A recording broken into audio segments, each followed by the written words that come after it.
She Watched contains adult themes and adult language. Listener discretion is advised. Murder, She Watched is for entertainment purposes only.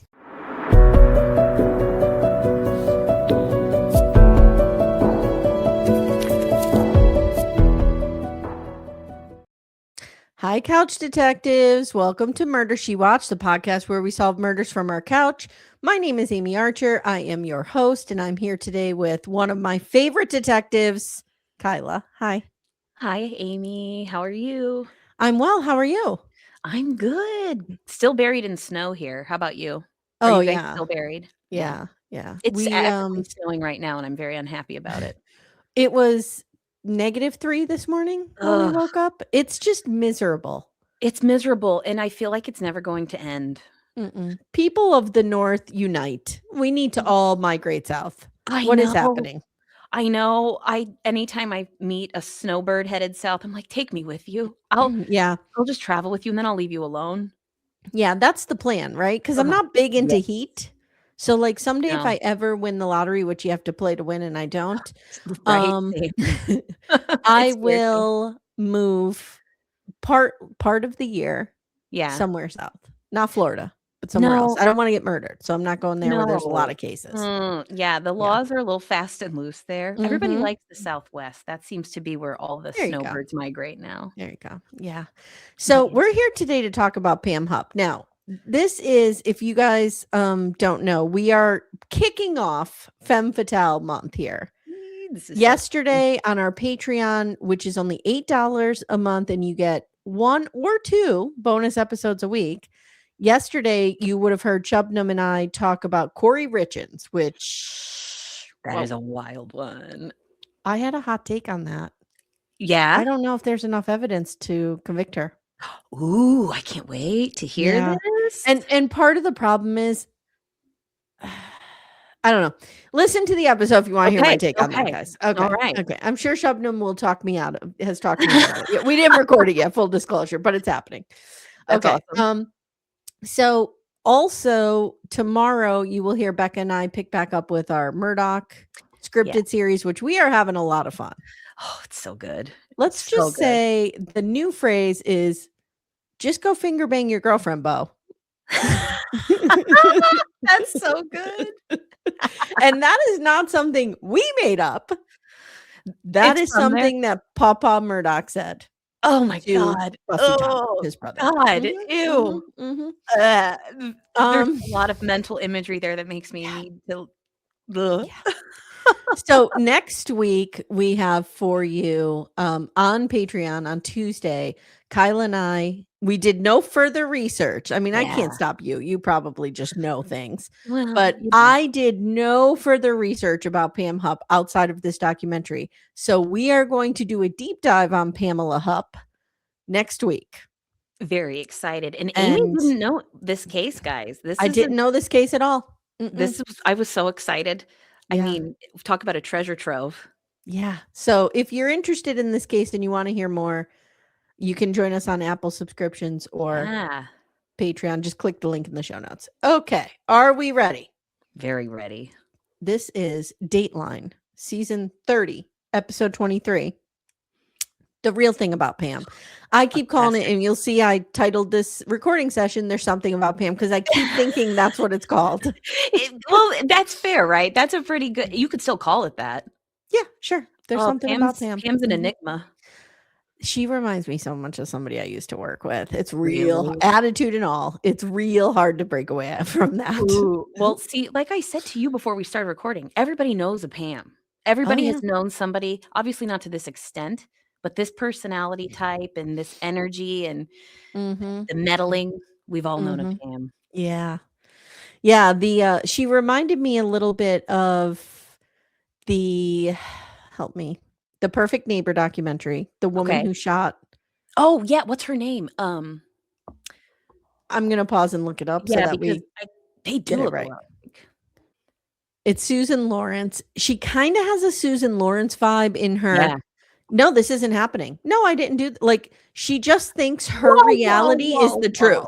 Whoa. Lots of jewelry on Pam too. She enjoys a costume piece. Yeah. And when Susan Lorenz refused to get up, remember, like, no, I'm not going. No. I'm not Yeah. under arrest. What are you talking about? No, Not thank you. happening. I don't get arrested now.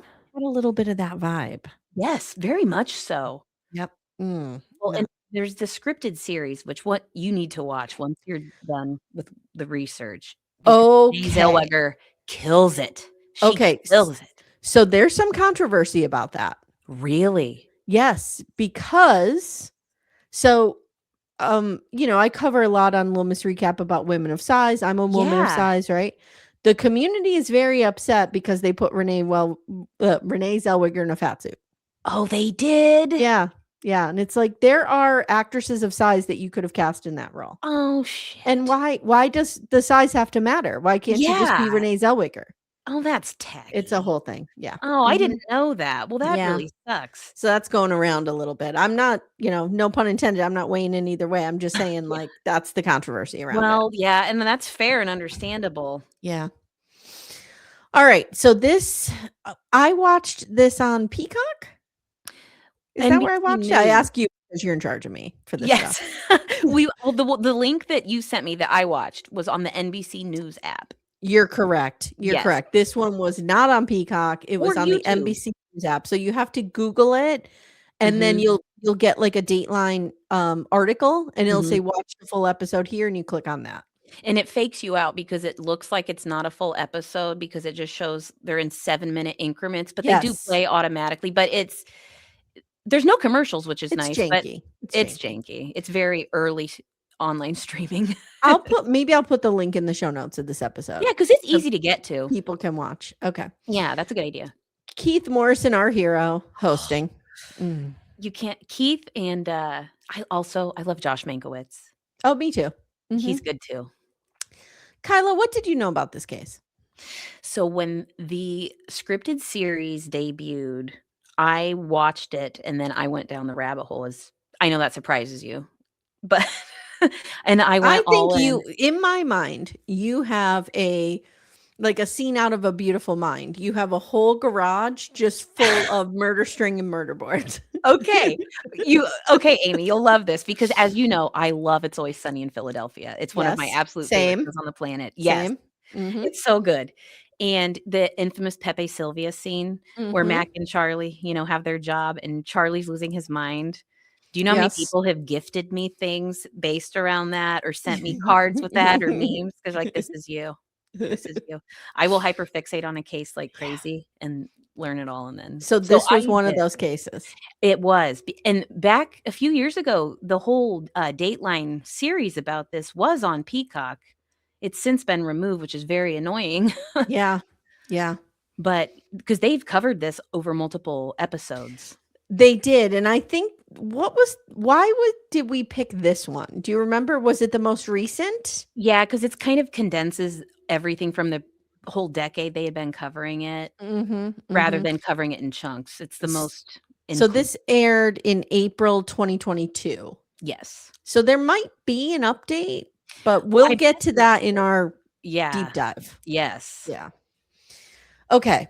So December 27th, 2011, 911 or 911, if you're a certain person in a certain documentary. A call comes in at 9:40 p.m. in Troy, Missouri. And Keith Morrison's like, it was a tiny house in a tiny suburb of a tiny city near a tiny highway with a tiny car in the tiny driveway. Like, he's just so funny. His theatrics are impeccable. I love it. Love it. He leans into it so hard. So Russ Farah, is that how we say it? Faria. Yeah. Says he got home to find his wife, Betsy, dead on the floor with a knife in her neck. And he is freaking out. And we see him hysterical. He's in hysterics, and the shock. Finding someone with a knife in their neck. I know. Oh. At first, he tells the 911 operators, like, he thinks she committed suicide. And we find out it's because she has a history of attempts. Yeah. And there's other stuff going on here. She's on antidepressants. She has stage 4 cancer. Yes. And she has a history of depression issues. Yes. And he said, like, she has told me before she wanted to do this. Yes. This isn't the first time it's come up, unfortunately, in their lives. It's sad. Yeah. So He says, though, she was happy over Christmas. So we see him being interviewed. Yep. She was happy over Christmas. She'd been upbeat. And the cops ask if anyone would harm Betsy. He's like, no, everybody loves Betsy. Yeah, Betsy's happy. Everybody likes her. She's not a generally mean person. Her smile lights up a room. Obviously, it lights She's up a room. never met a stranger. No, she's we didn't even hear that here. Yeah. In this tiny town, in this tiny house, with this tiny driveway, this tiny woman never met a stranger. So he says, she made me smile. I was so proud of her. I'm going to say this. I knew nothing about this case. Yeah. So I didn't know. Did the husband do it? Did he not? Was Pam just involved? I didn't know. Just seeing this at this point, I'm like, I believe this man. 100%. I totally agree. There was something very believable about him. And he's so, the way when he's talking to the police in a little bit, he's just so genuine, and the exhaustion and the frustration. It's just so believable. Yeah. Yeah. Oh, yeah. So the cops are suspicious of this guy because this clearly wasn't a suicide. They're like, she was stabbed many times, and very much like Ellen Greenberg, places she probably couldn't reach. Yes. Lots of wounds in all kinds of places. Ugh. So what was Russ's alibi? Russ's alibi is that he went to his friend Mike's house for his Tuesday game night. Now, it looked like they were playing Magic the Gathering. Yep, that's what I thought too. Or Dungeons and Dragons, but I think it was Magic the Gathering. Yes, it didn't. D&D has more. I didn't see the classic dice. Yeah. Mm-hmm. So Betsy was going to chemo that day. Yeah. And he offered to drive her, but she said she had a ride. Mm-hmm. He was gone from 6 to 9. That's when the game night was. And it was a weekly fun thing. I thought the same thing. I love it. And I love nerding out over games. I could totally do this. Like, if anybody out there wants to start a game group, let's do like Risk. Oh my God. Yes. How love fun it. would that be? Yes. And I was obsessed with Stratego at one point in my life. Oh yeah. Yeah. I love a good game like that. I can get lost in something like that.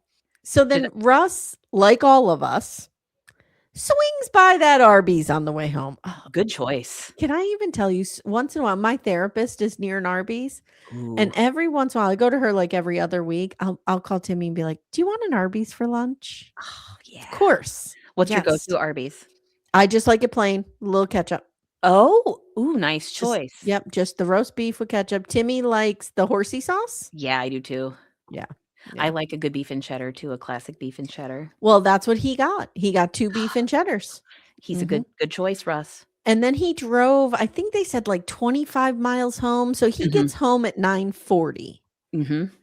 So now we meet Leah Askey. Oh, Leah. Whoa. Leah's a character, man. I've never seen someone so wrong yet so dug in outside of the Karen Reed trial. Isn't it shocking?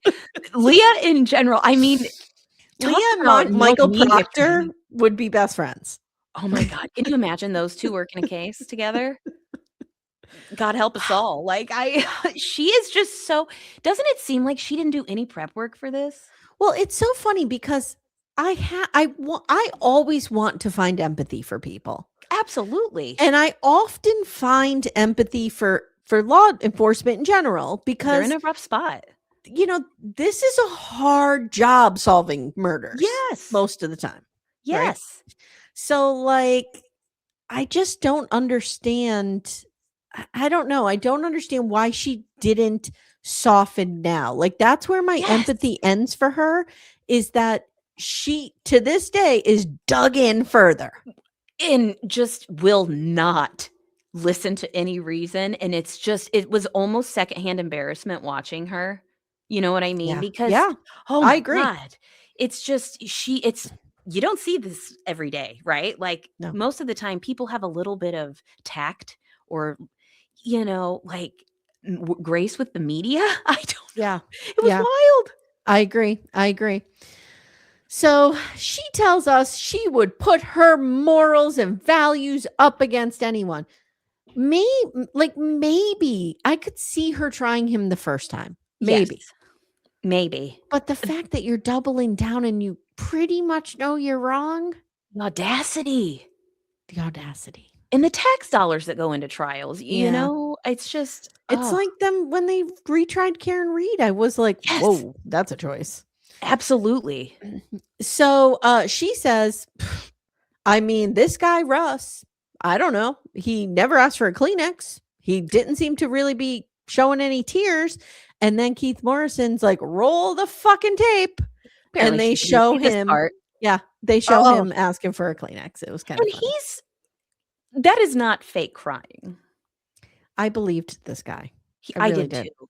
And the waves of emotion he was going through, when you're in shock like that, I mean, you're not going to consistently be sobbing hysterically. You're going to have moments where you're talking and then it all rushes back and you just lose it. I mean, anyone who's gone through a loss, I feel like, can relate to that. Yeah, 100%. And questioning people's reactions to loss is just such, I don't know.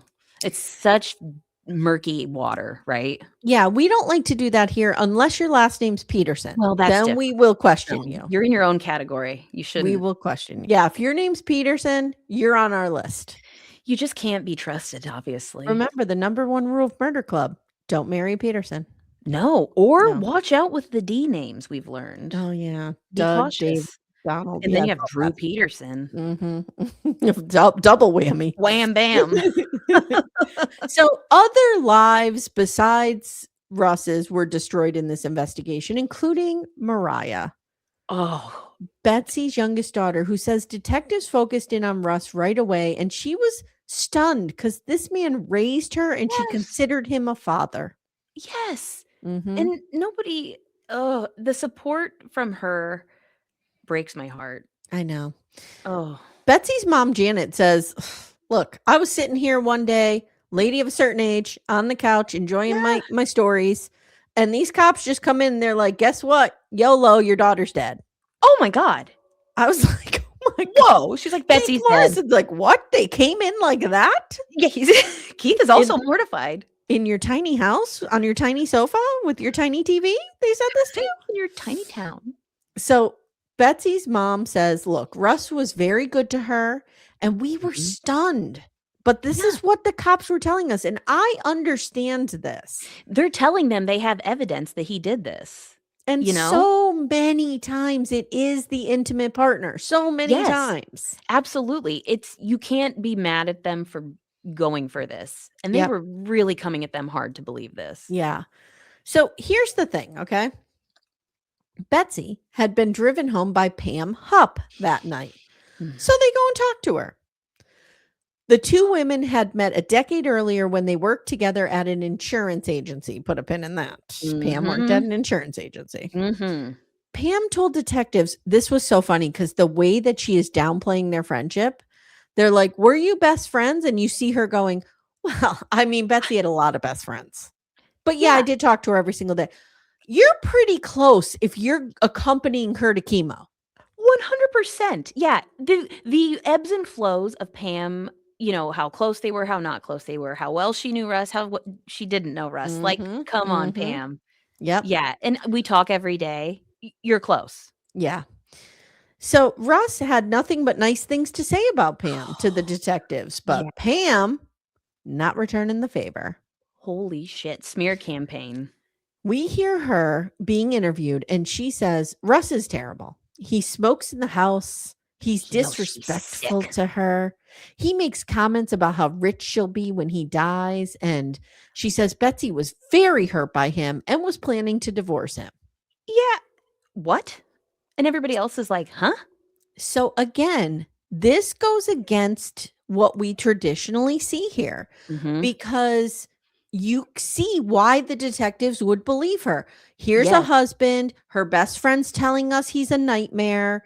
You know, he finds her dead, quote unquote. Like, I totally get why they initially went down this line of You're exactly right. It's the opposite of what usually happens. Yeah.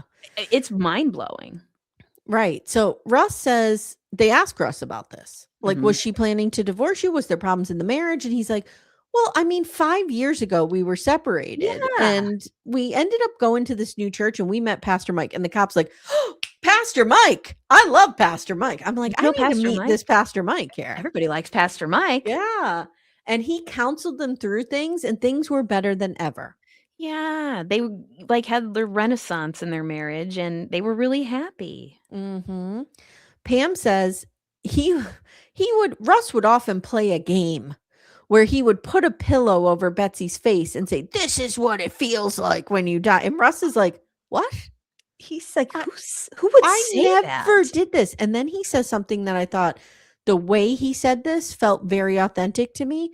He said, "She was never scared of me and she would never have a reason to be." Yes. Yes, he's horrified. As He's who horrified. wouldn't be? Who wouldn't be? And can you imagine hearing those stories about yourself and you're like, "What the fuck?" No, and it's all being fed by Pam Hupp.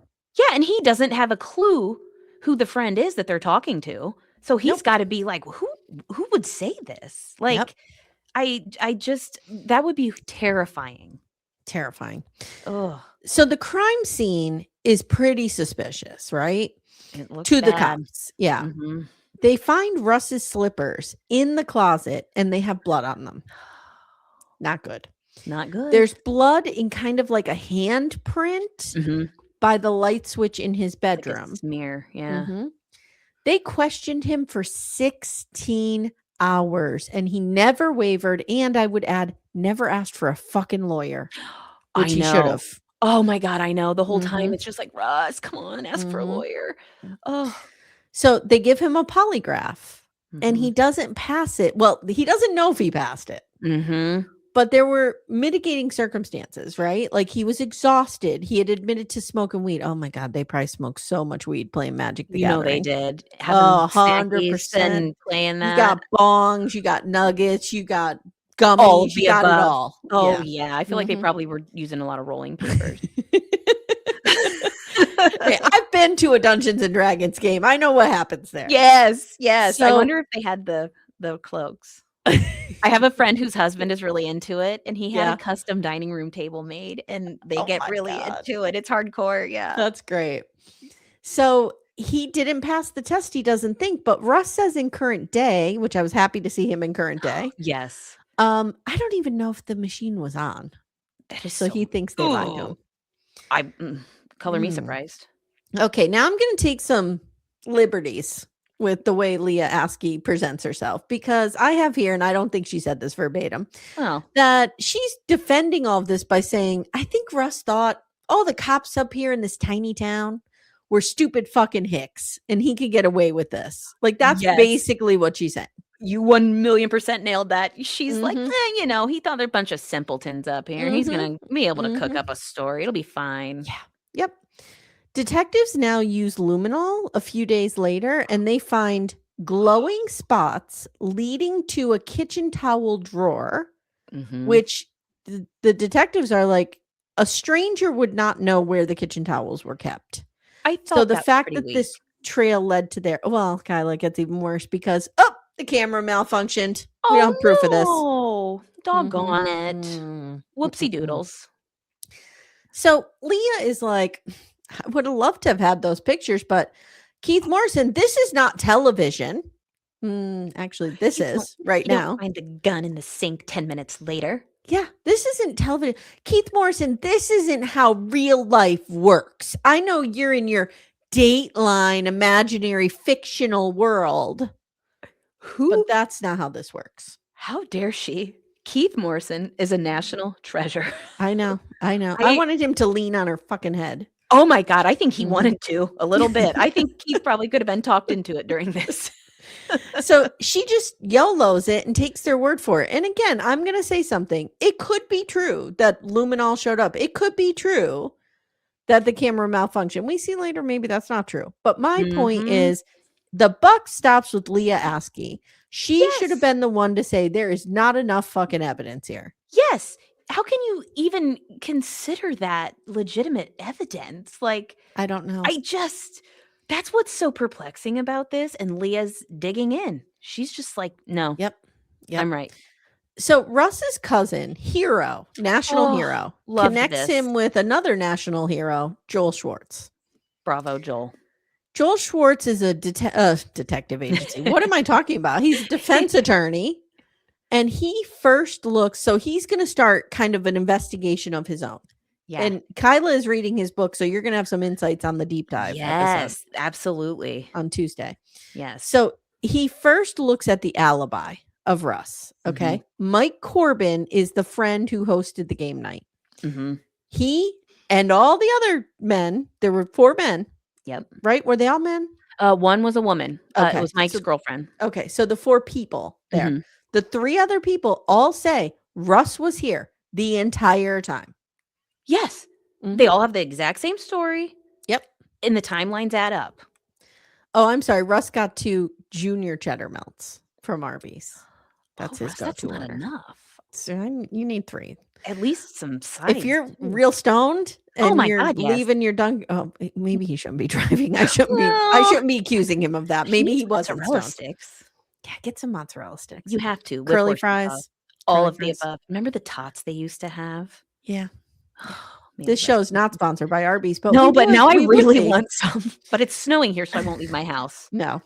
So the receipt at Arby's says 9:17 p.m. And then Russ drove 25 miles home, which is about right for getting him home at 9:45 p.m. Yeah.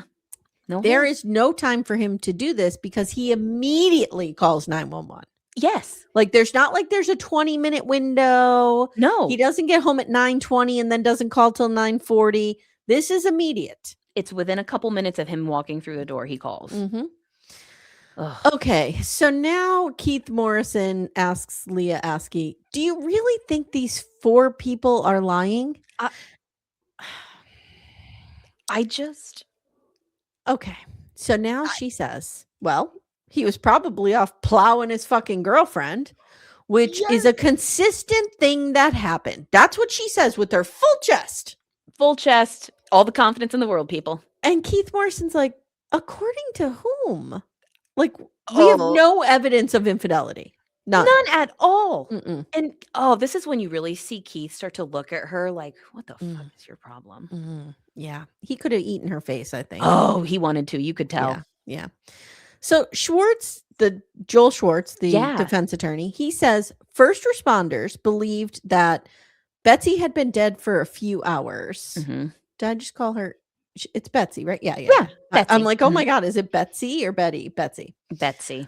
She's been dead a few hours. That's what they judged by the feel of her skin, what they perceived to be the level of rigor mortis. And the blood, the dried blood and the blood pooling. So they put her estimated time of death at 7:15 to 7:30. Leah says, Leah, girl, it was a cold night in that tiny, tiny town. And these first responders put on their tiny little gloves. No, she says they had gloves on and they were touching, so they weren't getting an accurate feel. And remember, they're all just simple bumpkins, so they can probably barely put those gloves on, right? And she says, the door was open. That could have accelerated the rigor mortis. Okay. Yeah. Leah.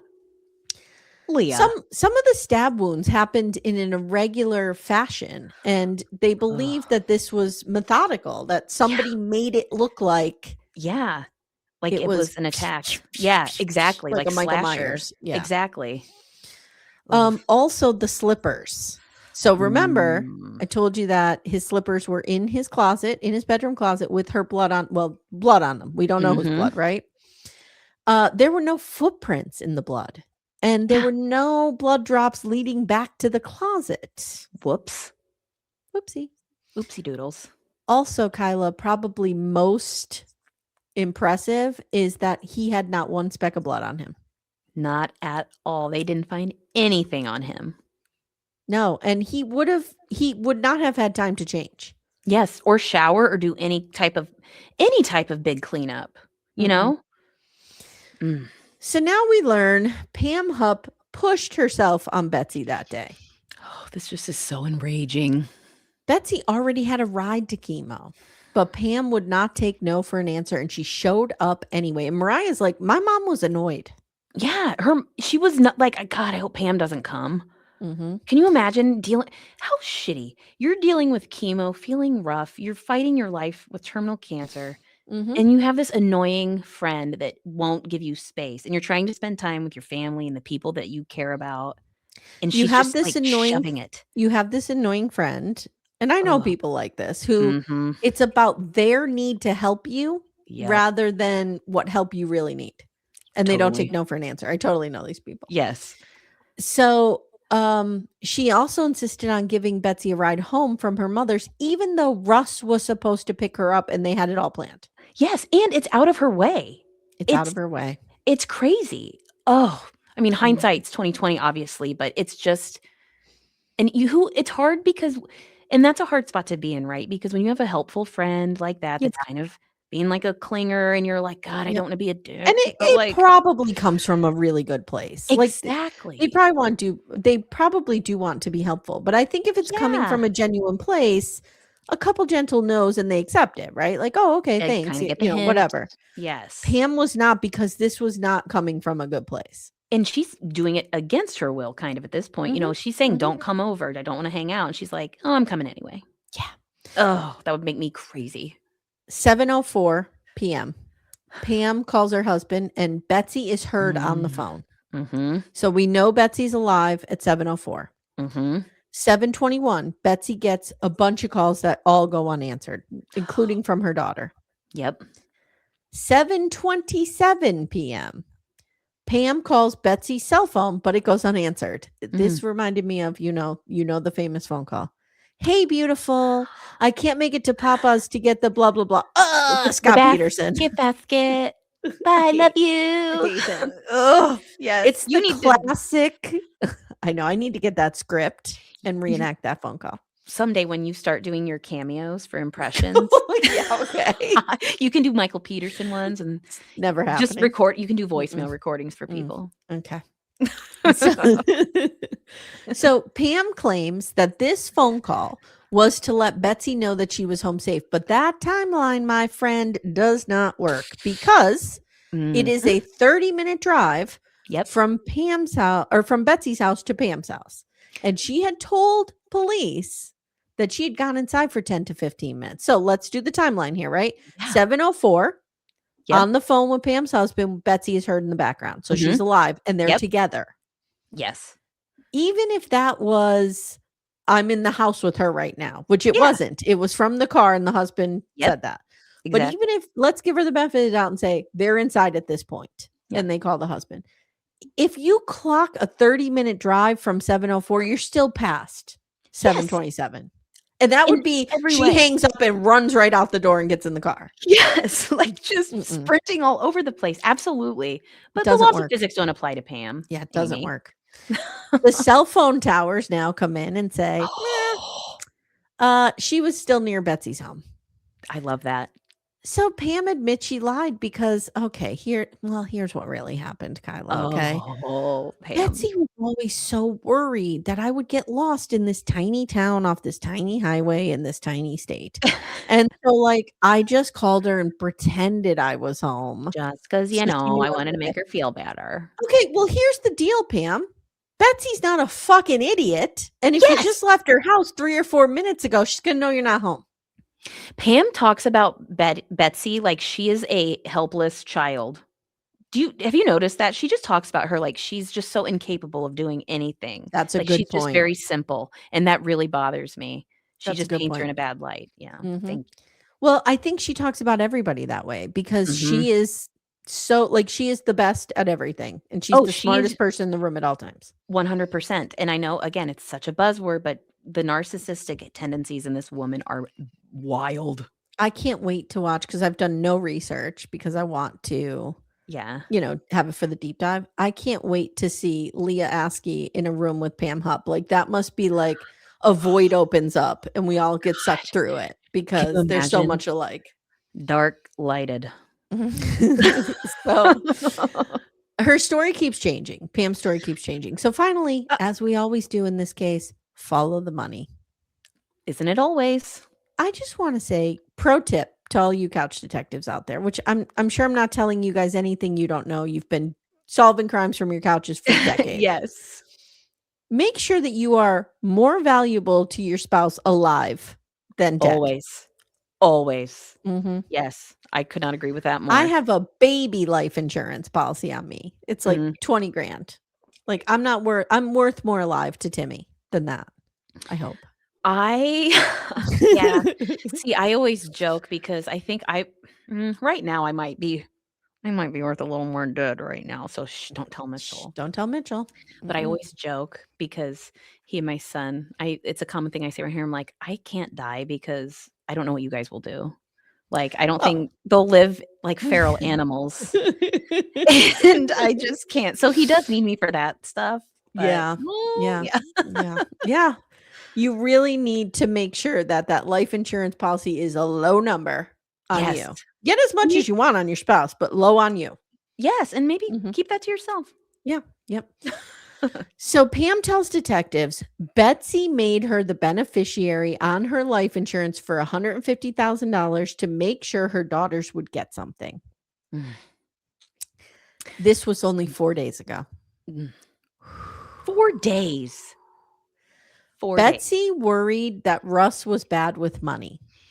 Yeah. And this is true because we do know that Betsy had asked another friend, Rita, the same question. And Rita said, no, I'm not comfortable. And she advised Betsy to go set up a trust. Good friend. Rita's a good friend. Yes. Because that's a big ask of someone, especially a non-family member. It is. And if I'm Leah Askey, this is maybe one of the only points where I'm like, that marriage had to be strained for her to want someone else to be the beneficiary of her life insurance. Absolutely. Because, that is not a typical situation. And it would be kind of an awkward thing to come up. But yeah, you're right. That is one of the only things. One of the only things that I found suspicious. Yeah. So Pam says but here's the counter to that. The counter to that is like, Russ would not have a motive to kill this woman for her life insurance because she has stage 4 cancer. Yes. And by all accounts, she was terminal and was going to pass anyway. Yes. Why would he risk getting himself thrown in jail? I could not agree with you more. And he kind of says that, like, why would I do that? And it's just one of those situations. And like her friend said, she was worried he would blow through the money. Yeah. And I feel like that's a different framework than, because Pam tries to paint it like, oh, he's just so irresponsible and frivolous with money.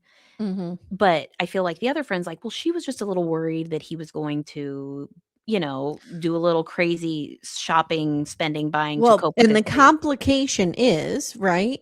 And I'm not saying that, I'm not saying that Russ was not a father to these girls, but they are not his kids. That is a complicating factor. So that's a complication in that, say something happens, say he gets this money and then something happens to him, unless he's legally adopted those kids, they don't get it. Next of kin. Yeah, they don't get it. And he's not legally required to. So I can understand that part of it for sure.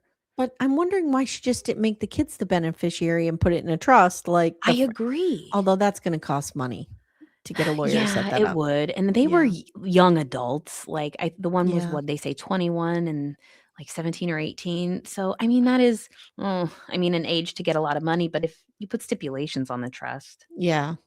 But so Pam says they met at the local library, and Betsy filled out a form and signed it. And the girl at the counter witnessed it and she saw their IDs. Yeah. The woman says it was the Pam show. Pam was calling the shots, but this was Betsy's idea. I will give them that. It was.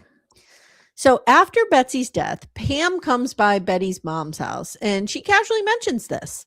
She's like, oh, by the way, anyone know when that life insurance is paying out? Because I'm going to get all the money. But don't worry, I brought you a necklace because they said she brought Betsy's mom a necklace. Yeah. And that's when you tell them. Right. That's the part that's crazy to me. Obviously we know Pam is not a sensitive, empathetic woman, but I can't imagine it's just been a couple of days. You're like, by the way, I am the beneficiary. So TikTok on the clock. What are we doing about this? And the other thing is one of the girls' aunts says, well, that money's for the girls. Yeah. And Pam's like, oh, yeah, sure. Yeah, right. Okay. Yeah, that's fine. Yeah, whatever. Kind of like the Willy Wonka. No, stop. Don't. Please. Yeah. Don't. So Pam had the motive, the means, and the opportunity. Yes.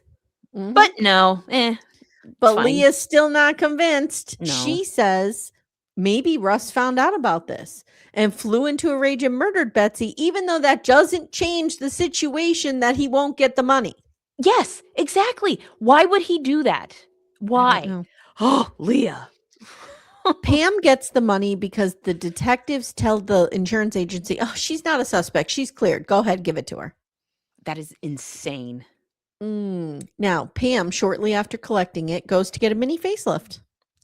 This friend and neighbor, can you imagine? Like, Mhm, hey, girl, mhm. let's go get facelifts. Yeah, and the neighbor's like, I don't have $10,000. Are you paying Yeah. for this? Yeah, like, are we gifting each other these facelifts? Yeah. Like, what? And then I'm like, Pam makes this comment where she's like, in my world, $150,000 isn't much money. oh my God, the audacity of that comment. Oh, that's just $150,000 is gross. a lot of money no matter who you are. Maybe if you're Jeff Bezos, it's Yeah, not. But to most yeah, people, it's a ton of money. that's a life-changing amount of money. Mhm. So she still claims at this point that she is intent on setting up this trust for these girls. Mm-hmm. Sure, Jan. Yeah. The detectives tell the daughters not to sue her. Whoa. Let's not do a civil suit. It wouldn't look good for our Whoa. girl, Pam. Whoa. That's hard for her. The judge, who knew Leah Askey from high school, agrees to not let any of this insurance business into court. So basically, we're not sharing that this other motive for this person who it means motive and opportunity is even in existence. What in the hell is this, right? Like, Mhm, that mhm. is insane. Yeah, it's insane. It's horrifying. I'm always, as every case we cover, I know there was something with the yogurt shop murders that we covered. Like every case we cover, I'm always so stunned at what judges let in and what they don't. Yes, it is crazy, isn't it? Mhm, Because some of the stuff mhm. you would think you just can't predict it. And I know, it's person by person, case by Yeah, case, but yeah. like this, Mhm. this is huge, huge. And it's frustrating because there's politics involved in this and Yeah. like Oh, yeah. connections and networking, and it's everything that just pisses me off. Yeah. I don't know. Mariah has to testify, and on cross-examination, she really kind of has to talk about the bad fights that her mom and Russ used to have and all this stuff. And like she says, they don't ask her about the good times. They ask her No. very pointed questions about the bad times. And again, remember at this point, you have, whether you like it or not, law enforcement has a certain amount of ethos, right? Yes. And they're telling you with full authority that this is the man who killed your mother. Yeah, and they're saying we have all this evidence against him. It's an airtight case. Yeah. You're gonna believe it. So Leah Askey says she thinks the game players all colluded and played Kyla the ultimate game. The ultimate game. What?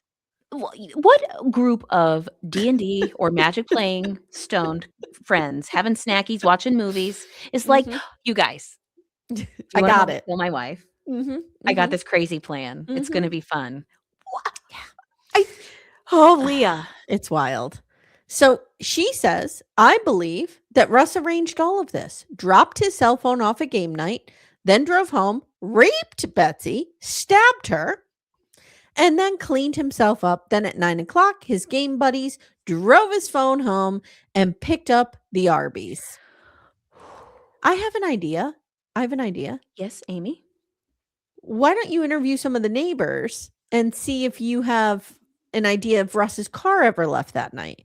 Why don't you pull CCTV from the Arby's and see if it was Russ in the car going through the drive-thru? Maybe we'll get to this in the deep dive on Tuesday. Maybe they did do that. I don't know. Yes. Well, and But none of that is presented here. Yeah, and this is the era of surveillance. And this is 2012. I mean, it's not like now where everybody's got cameras. Yeah, But I mean, they were pretty present.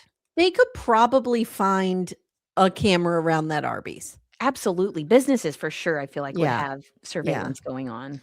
So Russ is fucking convicted. I was like, wow. The horror of that moment, it's so heartbreaking and terrifying, right? I know. Remember years ago, I have no idea what podcast it was. It was like when I first discovered podcasts a long time ago. Somebody was interviewing this post-conviction law lawyer. And she said this, and it stuck with me, and it's so chilling. And she was like, every single one of us should be a little afraid of being wrongfully convicted because it can happen to literally anybody. If they decide they want you, it can Mhm. be such an uphill battle. And I always think of that. It's literally my worst fear. Yes. And I know it's so stupid because, the odds of me being arrested are not high.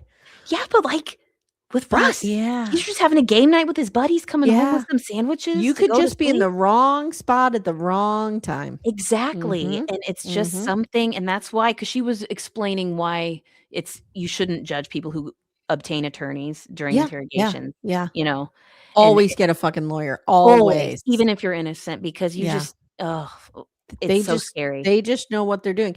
And I say there's little chance of me getting arrested because I don't leave my house. Well, that's one of the perks I of mean, if being, somebody's gonna come in and yeah, bust in and take me out of my tub, maybe.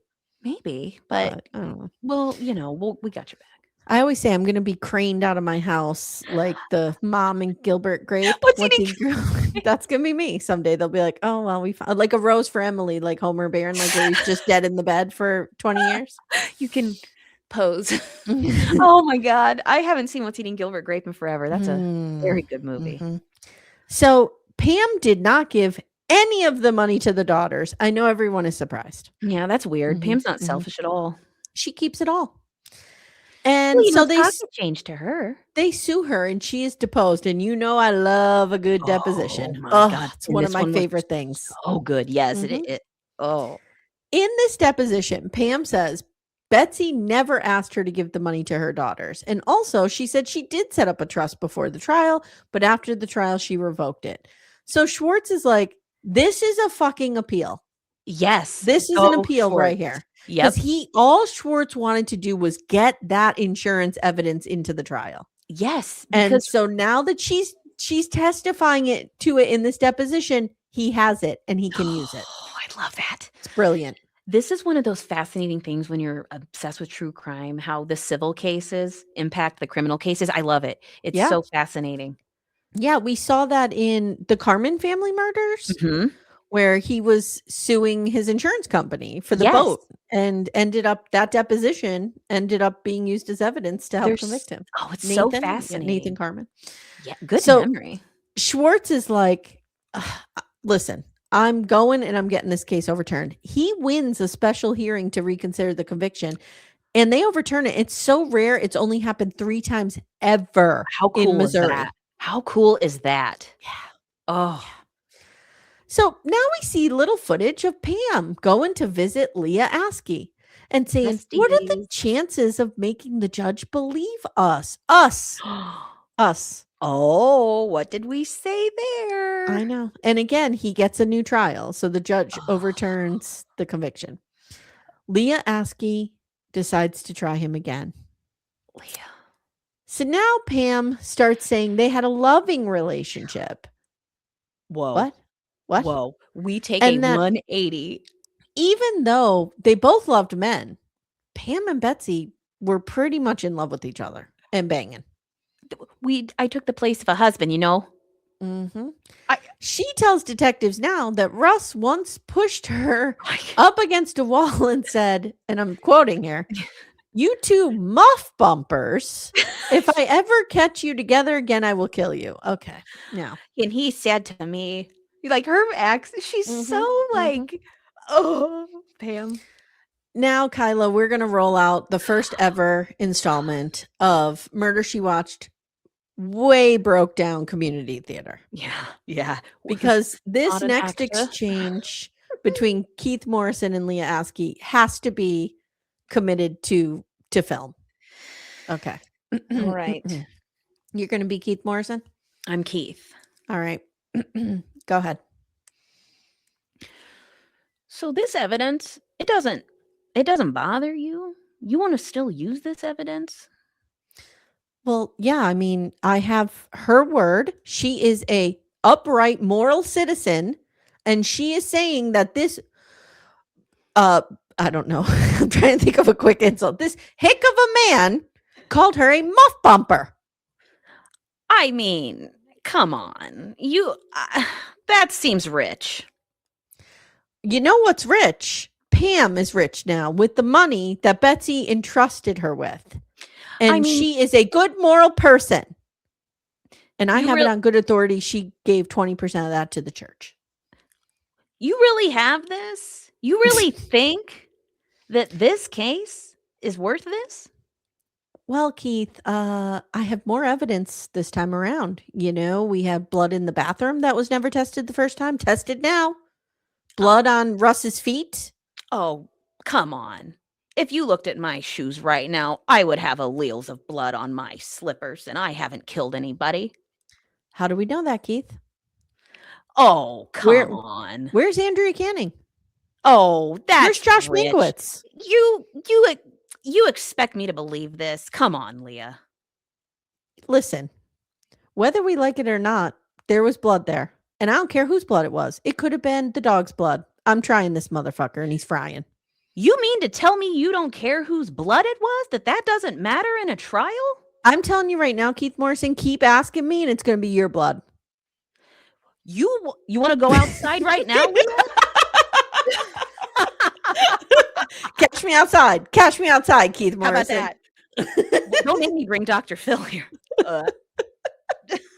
That is literally what happened. You guys, the verbatim way he looks at her, even if you only watch that part, the hate in his eyes for that woman, and when the one part, when what did he say? Oh, when he's like talking about the alibi, when he's like, "Is anything perfect enough for you?" I was like, "Oh, it was great." Yes, it was great. So good.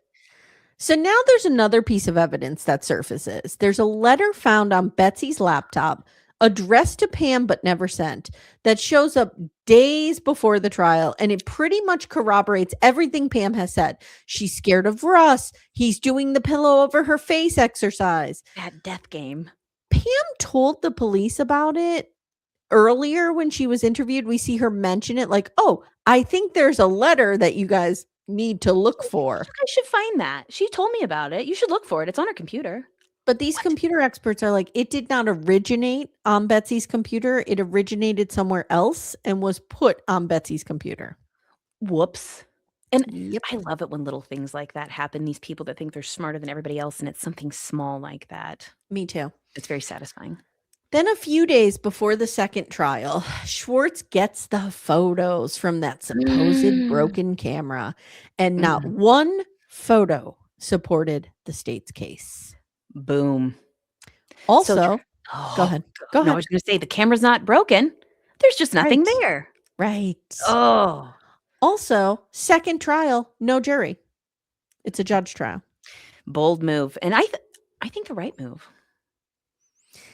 I think so too. I think so too. Because like we talked about with Michelle Carter, you need to keep emotions out of it. Yes. Yeah. Especially with this, and as manipulative as Pam is, and as much of a storyteller as she is, I feel like, I don't know. I feel like it would be riskier with the jury. Yeah, I agree. So the judge finds Russ not guilty, and he reads the state for filth. Oh, good. I don't blame him. Okay, now the best line of the episode. Keith Morrison. Did it ever occur to you that you fell hook, line, and sinker here? That you'd been duped? And Leah just goes, probably. I mean, everybody can be duped.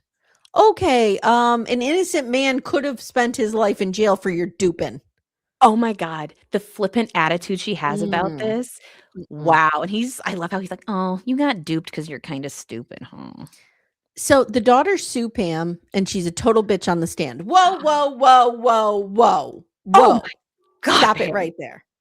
Whoa, whoa, whoa. Talking over them? Like, yep. Oh. But the documentation supported Pam, so the daughters lost their case. That broke my heart. Why did their mother do this to them? I don't know. I mean, I know she didn't know, but like, I mean, and I know you obviously don't assume this is going to happen with your friend, right? But I know, I wish she could have just made that oldest daughter even maybe like the beneficiary. Make your mother the beneficiary. That's what was confusing to me, right? Or one of her sisters. Yeah. That was confusing. I don't know why. I mean, I'm sure there was a reason. There would have had to have been, unless, people in your ear. I don't know. So Pam, I just wrote Amye Archer hot take here. Pam is a huge bitch and I hate her. Yes. Shocking. No. Okay. She's awful. And Ooh. She's all smiles leaving the courthouse, and she's like, "Oh, say hello to," I forget the Hi to producer's name. Kathy. Kathy. Yeah. Kathy. So you think the story's over, but it's not. Another 180. We go in a whole other direction again. August 2016, O'Fallon, Missouri. There's a 911 call from a frantic woman that someone is trying to break into her home, and that frantic woman is Pam Hupp. Oh, that's weird. We hear someone yelling in the background.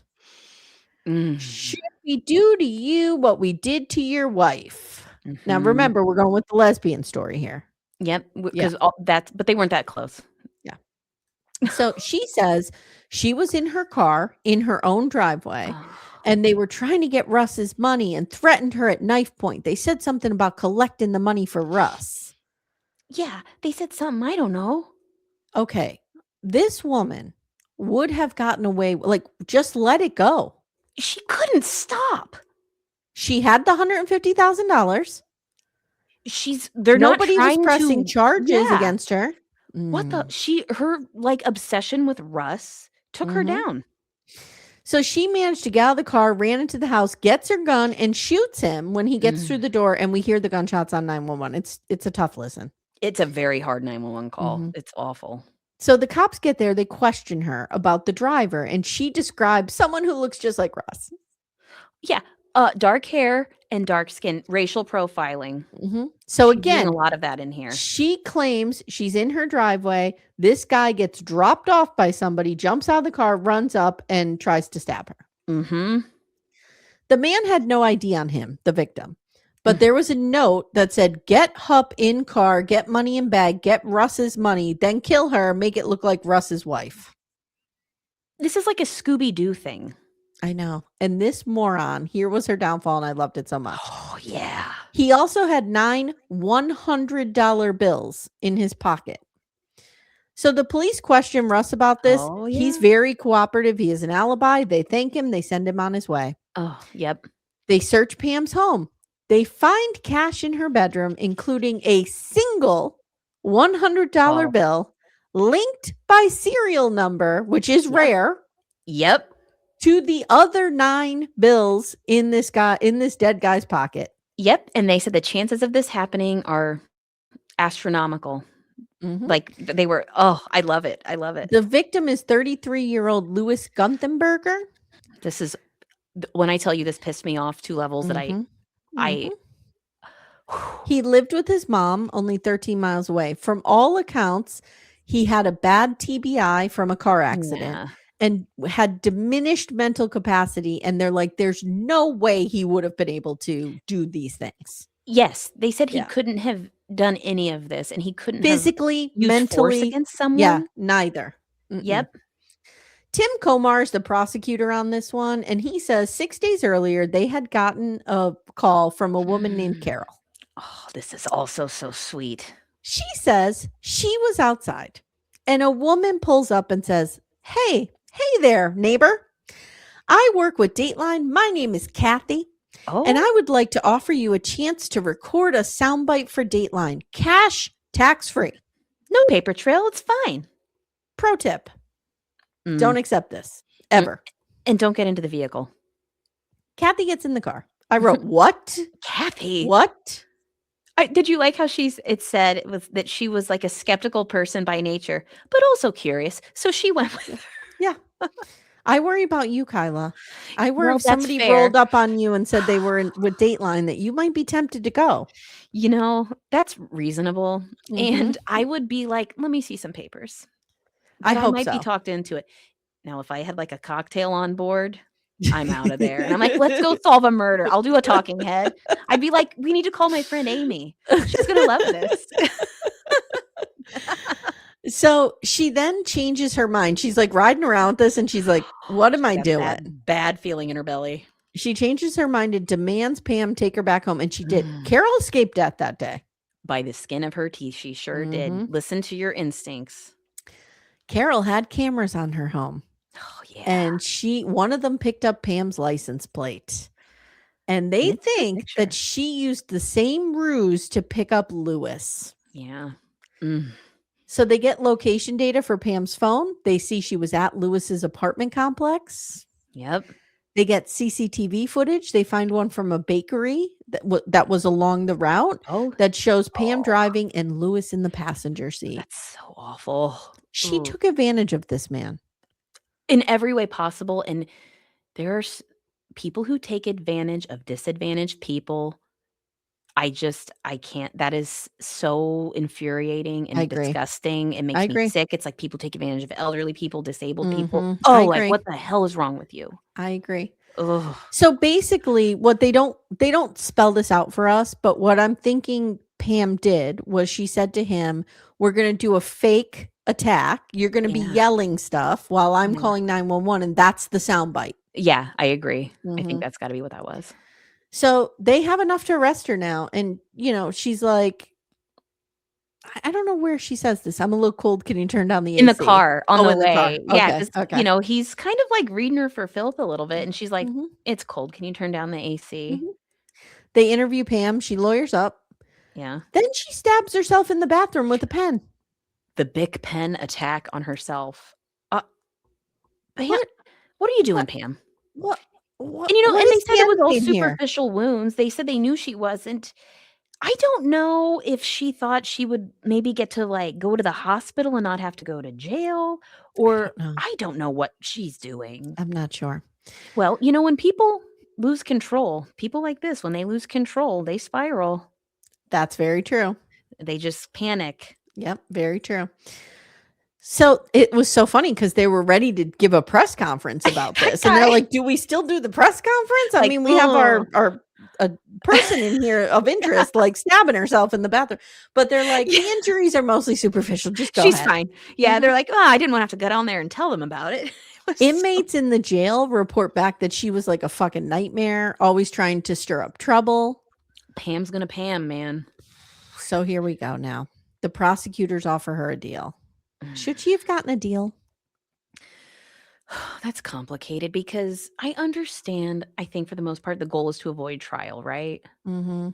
But I don't know. Pam I is mean, so vile. she gets life in prison. Yeah. So it's not like she got anything out of that. I don't know. She does the old Alfred plea, guys, that Oh, Michael we say Peterson it did, the again. Alfred plea. Which basically, if you're not familiar with it, says the state has enough to convict me, so I'm pleading guilty, but I'm not pleading guilty because I did it. Yeah, like, If that makes sense. I don't think I'm guilty, but yeah, they could prove my case. Yeah. So she gets life in prison without the possibility of parole, plus 30 years. And this was the same sentence that Russ had. Well, in the phone call from her with her and her husband from prison, when she's like, "Oh, I think I'm gonna take the plea," and he's like, "Well, why? Why would you do that? If it's what you said happened, happened. Why would you do that?" She's like, yeah, I just for don't think I'll get a sure. fair trial. Yeah, but I mean, I would think I was crazy too if I saw it on the news, and you can tell Mhm. he's like, "But you said Yeah. this." I don't know. It's just that was a very interesting phone call. Yeah. Swartz believes that if Leah Askey did her job, Lewis would be alive today. Yeah, no doubt about it. 1,000,000%. Mhm. Leah does not think she did anything wrong. Well, she doesn't make mistakes. She's Wow. flawless, obviously. Wow. Again, digging in, whole chest. It's wild. Now, Keith Morrison does the typical Dateline thing where they go to somebody like this. Kyla, do you think that Leah Askey has blood on her hands? And you say? Oh, the obvious answer is yes. Yeah. And then I go back to Leah Askey. I'm like, people are saying you have blood on your hands. Like, dude, you asked them that direct question. I love it. Yeah, I love it too. And I love that he just wants to get those little twisty jabs Mhm. into her because he hates her so much. And she's like, I have no culpability for Lewis. I did my job. The word culpability now, I can't. Cody Brown has ruined that word He's for ruined me. it for I see his everyone. face whenever I. So Russ sues Lincoln County, but Leah and the DA's office were excluded under like they're doing their job that caveat. prosecutorial immunity. The detective's insurance company paid Russ $2 million. Yeah. Leah loses her reelection. Mike Wood is voted in a landslide, and he has promised to reopen Betsy's case. Yeah. Yeah. Now we learn that Pam Hupp may have killed again. Another hard turn. What? This was a wild Dateline. It was wild. It was wild. And They needed Keith Morrison for this one. oh, you couldn't have anybody but Keith. No. So we learned that Pam's mother, Shirley Newman, was found dead on the ground outside of her apartment balcony. And in her interviews with cops, when she was saying, "I don't need Betsy's money," Pam said, "My mom is worth $500,000 to $500,000." She said, Yeah, $500,000. my mom's worth $500,000. I don't need this money. Yeah, and she'd be much easier to kill, basically, is what I'm thinking. Yeah, Basically, yeah. yes. It's like, what? Like, I'd kill my mom if I wanted cash. Now, she went to see her mother the day before her mother was found dead. And the nurses say that when Pam came downstairs, she said, "Oh, by the way, my mom, Shirley Newman, will not be coming downstairs for her dinner." I mean, she's coming downstairs, but she's flying off a balcony, and I'm in charge of that. Yeah. And breakfast. She said, or breakfast. That's...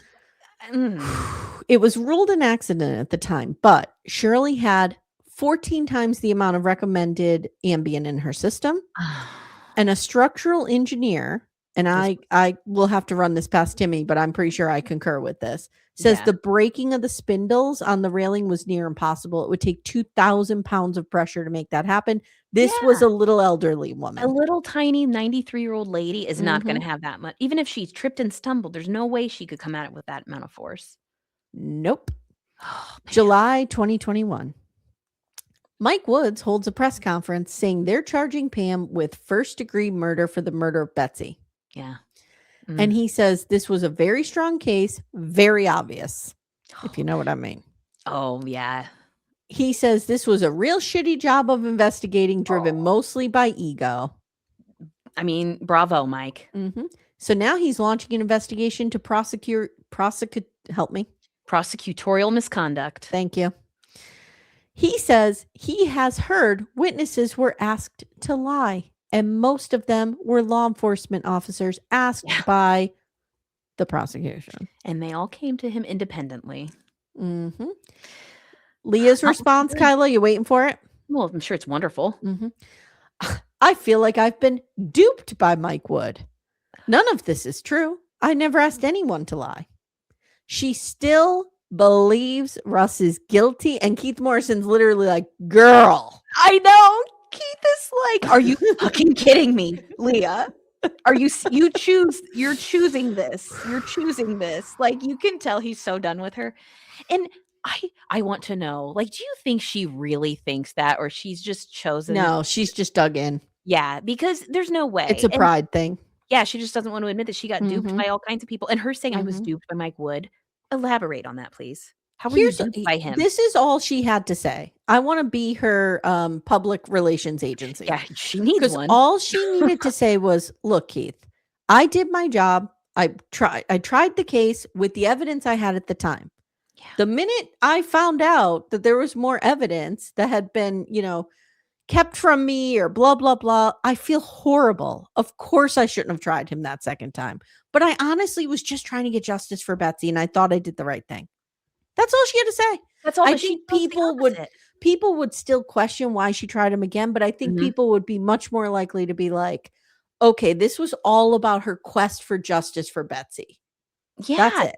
Totally. And it's fascinating that she does not choose any of that approach. No. It's wild to me that she's just so... She just won't, she refuses to show any shred of remorse. And she could have said, like, Pam presented to me as an erratic witness. Her story kept changing all the time. So I didn't know what to believe and what not to believe. Exactly. But no, she's just like, no, it's all right. I'm right. I'm right. I'm right. I'm right. It's wild. There never should have been a second trial. No. First trial. Okay, fine. I mean, I think there still should have been more investigation, but fine. Yes, absolutely. So we kind of end with Betsy's mom calls Schwartz. And says, "Please tell Russ I'm so sorry." Yeah. Russ is not talking to any of them. Yeah.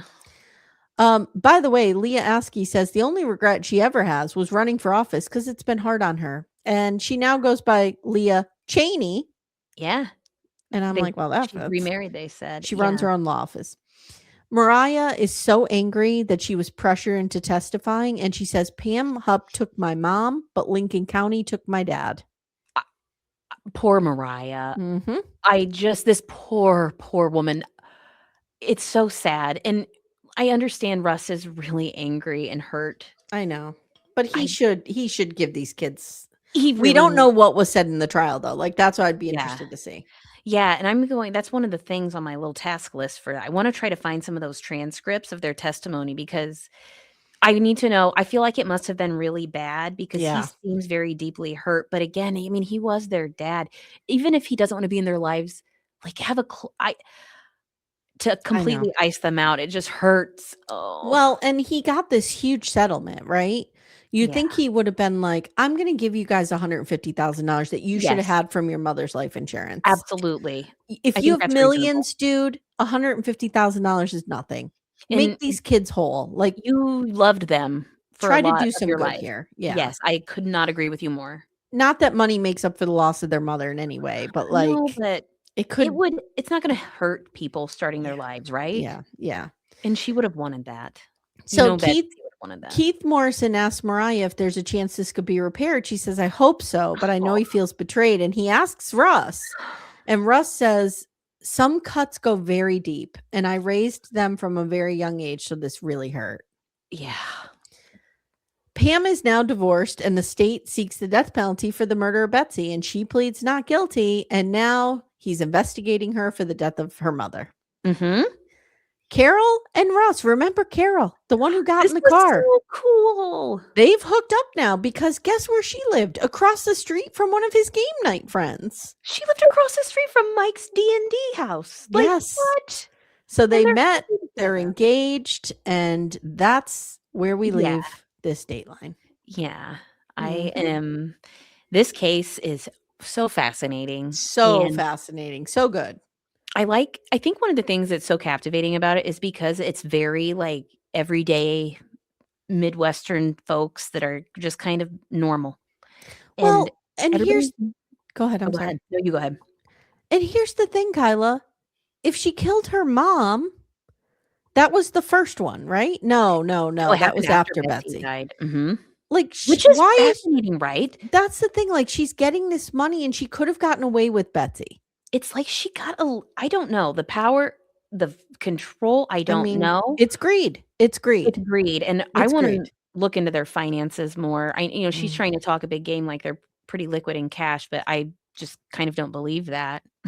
No, and what do I always say? What does it always come down to? How much money is enough fucking money for people? Exactly. It's ridiculous. Yes, right? And I always think when you have these people who do these things, the quality of life you have after you commit these crimes, and she almost got away with this. Like you said, if she would have just stopped and just backed off, because there's no way you're not constantly looking over your shoulder and being edgy and like, oh my God, I mean, maybe we could make the case that eventually they would have investigated her for Betsy's murder, but I don't know if they had enough evidence. Exactly. And, and they didn't seem high on investigating her. They seemed like they actively didn't want to. Right. Like they chose that. But yeah, it's just so fascinating. And her husband standing by her side as much as he does. He did. He did. And in the scripted series, they portray him as kind of being a ride or die for her. And I'm very interested in the research we're doing to see how true that was. Okay. And I want to know about her kids because she has 2 adult children. They don't come up in this. And I really want to know more about them. Yeah. All right, guys. That's it. That's your Murder She Watched episode for today. I hope that you enjoyed it. Kyla, I always enjoy your insights and your research, so thank you. Fun. Yes. Excited for our deep dive. Yeah. If you guys want bonus content, you can jump on that $8 tier. And hey, if you can help the show grow by leaving a review, that helps a lot. It helps people find the show, and it's a little thing that you could do for us that will only take a few minutes of your time, and we really appreciate it. Give it that little bump like on YouTube if you can, right? Yeah. All right, guys. Thank you so much, and we'll see you next time. Bye. Bye.